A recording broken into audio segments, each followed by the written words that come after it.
तो दोस्तों नमस्कार, मैं हूं आपके साथ कौशलेंद्र प्रताप सिंह और आप देखना शुरू कर चुके हैं प्रजातंत्र टीवी। मर गई मिर्जापुर की बेटी, जी हां, कहना पड़ रहा है, या फिर मार डाली गई। सबने मिलकर मार डाला। स्वरूप रानी मेडिकल कॉलेज के डॉक्टरों ने पता नहीं क्या किया था, रेप किया था या नहीं किया था, बिटिया के अलावा कौन बता सकता था। पर उसने लिखा था कि उसका इलाज नहीं किया, उसके साथ गंदा काम हुआ। उसकी आवाज को किसी ने नहीं सुना, न सत्ता दल ने और न विपक्ष के किसी दल या किसी दल के अनेकानेक स्वनाम धन्य क्रांतिकारी नेता और कार्यकर्ताओं ने। बेटी का भाई जिसके दरवाजे पर गया, घंटों बड़े प्यार से उसको सुनने के बहाने रेप ना होने का स्वयंभू निर्णय सुना दिया गया। अस्पताल प्रशासन ने घोषणा कर दी कि ऑपरेशन थिएटर में 4 महिला समेत और 8 डॉक्टर मौजूद थे और पारदर्शी शीशे से सब कुछ दिखाई पड़ रहा था, इसलिए रेप होने का तो कोई सवाल नहीं उठता। चचेरा भाई चिल्लाता रह गया, सब झूठ बोल रहे हैं, ऑपरेशन टीम में कोई महिला नहीं थी। ऑपरेशन के समय परिवार के सदस्यों को वहां से हटा दिया गया था। थिएटर में जाने से पहले बेटी खूब बढ़िया बातचीत कर रही थी, लेकिन फिर ऐसा क्या हुआ कि 3 घंटे के बाद ऑपरेशन से बाहर निकला तो उसकी आवाज मौन हो गई थी। मेरे दोस्तों, उसने कुछ कहना चाहा, लेकिन एनेस्थीसिया के प्रभाव से मुंह से आवाज नहीं निकली, तो कागज कलम की मांग की और साफ साफ लिखा कि मेरे साथ गंदा काम हुआ है, ये डॉक्टर अच्छे नहीं हैं, उन्होंने कोई इलाज नहीं किया बल्कि गंदा काम किया है। ये मेरे स्क्रीन पर भी चल रहा होगा। इस फोटो को देखिए, चित्र को देखिए, किस तरीके से बेटी ने अपने हाथों से कागज पर लिखा है। चचेरा भाई रात 1:30 बजे पुलिस और जिला प्रशासन के उच्चाधिकारियों से फोन पर गुहार लगाता रहा, पर किसी ने ना सुनी। बाद में जो पुलिस पहुंची, उसने लड़की की हस्तलिखित पर्ची को फाड़ दिया और धमकी देकर चली गई। दूसरे दिन जिस तथाकथित भ्रष्टाचार विरोधी पार्टी के महान नेता उनसे मिलने आए, उन्होंने 2 बजे तक प्यार का बड़ा मलहम लगाते हुए यह कहकर उनसे विदा कर दिया कि जब तक लड़की ठीक नहीं हो पाती तब तक चुप रहो। वह असहाय रहा, परिवार डर गया, घर की इज्जत को लेकर पूरा परिवार सहमा सा रहा। किसी तरह हिम्मत जुटाकर कुछ मीडिया वालों के सामने उन्होंने अपनी बात रखी और वीडियो फुटेज दिए, लेकिन मीडिया ने भी बड़ी शिद्दत के साथ उसकी आवाज को नहीं उठाया। मेरे दोस्तों, इस बीच परिवार वालों को एक बार फिर से पुलिस वालों ने धमकी दी, लेकिन जब वीडियो वायरल हुआ तो पुलिस व प्रशासन के आला अधिकारियों को भी प्राप्त हुआ कि अचानक पुलिस प्रशासन बेटी के परिवार वालों पर मेहरबान हुआ। आनन फानन में बेटी को प्राइवेट वार्ड प्रदान किया गया। एक क्षेत्राधिकारी के लेवल ने चचेरे भाई को बुलाकर सादा कागज पर उसका पक्ष लिखवाया और फिर पितृव्य की तरह कहा, बेटा घबराना मत, मैं हूं, बिटिया ठीक हो जाएगी। उसके एक बयान पर एक FIR दर्ज लूंगा। स्वरूप रानी मेडिकल कॉलेज के प्रिंसिपल भी अचानक उदार हो गए। दोस्तों, उन्होंने अपने ही आरोपी डॉक्टरों के खिलाफ, अपने ही स्टाफ के खिलाफ एक जांच कमेटी का गठन कर दिया। मुख्य चिकित्सा अधिकारी इलाहाबाद भी जागे, उन्होंने भी एक जांच कमेटी का गठन कर दिया और शीघ्र ही दोनों कमेटियों ने अपनी अपनी रिपोर्ट दे दी। तो इसी मुद्दे पर हमारे साथ समाजवादी पार्टी की नेता ऋचा, जिन्होंने मिर्जापुर की बेटी के लिए आवाज उठाई, 3 दिन से लगातार सड़कों पर हैं, संघर्ष कर रही हैं उस बेटी को न्याय दिलाने के लिए। ऋचा जी नमस्कार, मैं कौशलेंद्र प्रताप सिंह बोल रहा हूं प्रजातंत्र टीवी से। जी मेरा पहला सवाल आपसे ऋचा जी ये है कि जिस तरीके से आप 3 दिन तक लगातार सड़कों पर संघर्ष कर रही हैं मिर्जापुर की बेटी पर को न्याय दिलाने के लिए, सबसे पहले मैं आपका एक्शन जानूंगा, किस तरीके से प्रशासन का रवैया रहा?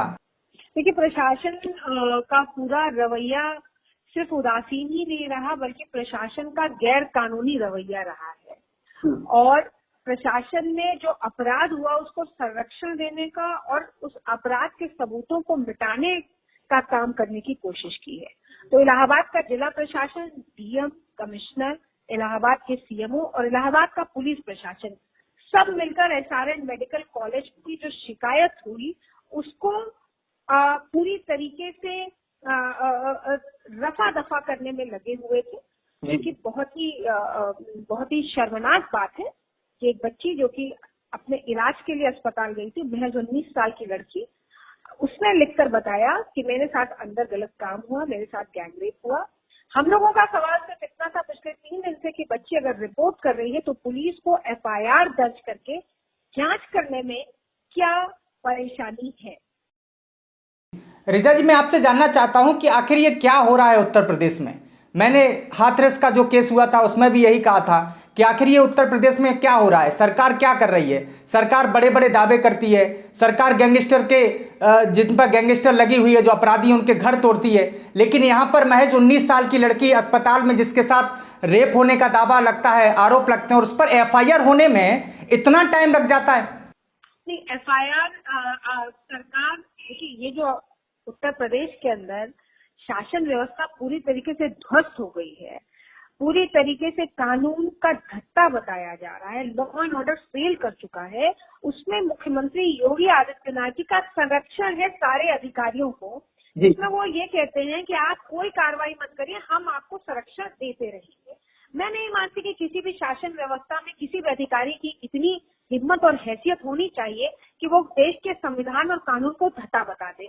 अगर वो संविधान और कानून को धत्ता बता रहा है तो इसका ये मतलब है कि कहीं ना कहीं उसके ऊपर बैठे हुए सरकार में लोग वो खुद कानून का पालन नहीं करते हैं, वो खुद कानून का सम्मान नहीं करते हैं, जिसके चलते उत्तर प्रदेश में योगी राज में सभी अधिकारी निरंकुश हो गए हैं और वो आम जनता के टैक्स के पैसों से तमाम सुख सुविधाओं को तो उठा रहे हैं, लेकिन जनता के प्रति अपनी किसी भी जवाबदेही को सुनिश्चित नहीं करते।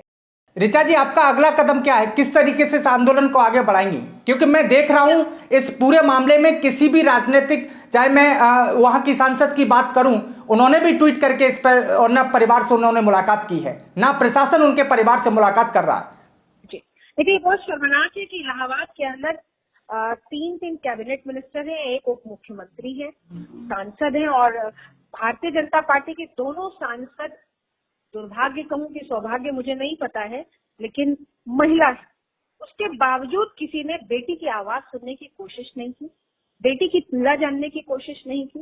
परिवार धक्के खाता रहा, परिवार को धमकाया गया। और मैं आपको ये भी बता दूं कि अभी 3 दिन पहले भारतीय जनता पार्टी के चायल के कोई माननीय विधायक जी हैं, उन्होंने अस्पताल में जाकर परिवार को धमकाने का काम किया और कहा कि आप अपनी तहरीर वापस ले लीजिए। तो हम एक उस उत्तर प्रदेश में इस समय सांस ले रहे हैं जहां पर कानून व्यवस्था ध्वस्त हो चुकी है, लेकिन हम लोग जिम्मेदार नागरिक होने के नाते और समाजवादी पार्टी के मजबूत कार्यकर्ता होने के नाते समाज में जो भी शोषण हो रहा है, जो भी अपराध हो रहा है, उसके खिलाफ लड़ने के लिए पुरजोर तरीके से तैयार है। और हम लोगों ने पिछले 3 दिन से धरना प्रदर्शन किया है, आवाज उठाई है, और आपके माध्यम से ये भी बताना चाहते हैं कि अब जब तक सीएमओ प्रयागराज, अस्पताल प्रशासन के ऊपर, और जो जिम्मेदार पुलिस के अधिकारी हैं जिन्होंने एफआईआर को लिखा नहीं इतने दिन तक, हम उन सब के खिलाफ कार्रवाई की मांग करते हैं। क्यों? क्योंकि रेप के केसेस में तत्काल एफआईआर लिखा जाना पुलिस का मूल कर्तव्य है, लेकिन पुलिस अपने कर्तव्यों से पीछे हट गई। तो हम लोग ये मांग करते हैं। मुझे नहीं पता है कि बेटी ने दम तोड़ दिया या बेटी को मार दिया गया। बहुत सारी आशंकाएं, जैसे कि परिवार ने आशंका जताई है कि हमारी बेटी की हत्या कर दी गई है, क्योंकि वो आरोप लगा रही थी और वो कहीं ठीक होकर बयान न दे दे, इसलिए अपराध को संरक्षण दिया गया और अपराधियों को बचाने के लिए बेटी के साथ क्या दुर्व्यवहार हुआ है वो उसकी छानबीन की जानी चाहिए। जी रिचा जी, बहुत बहुत शुक्रिया हमारे साथ में जुड़ने के लिए। धन्यवाद।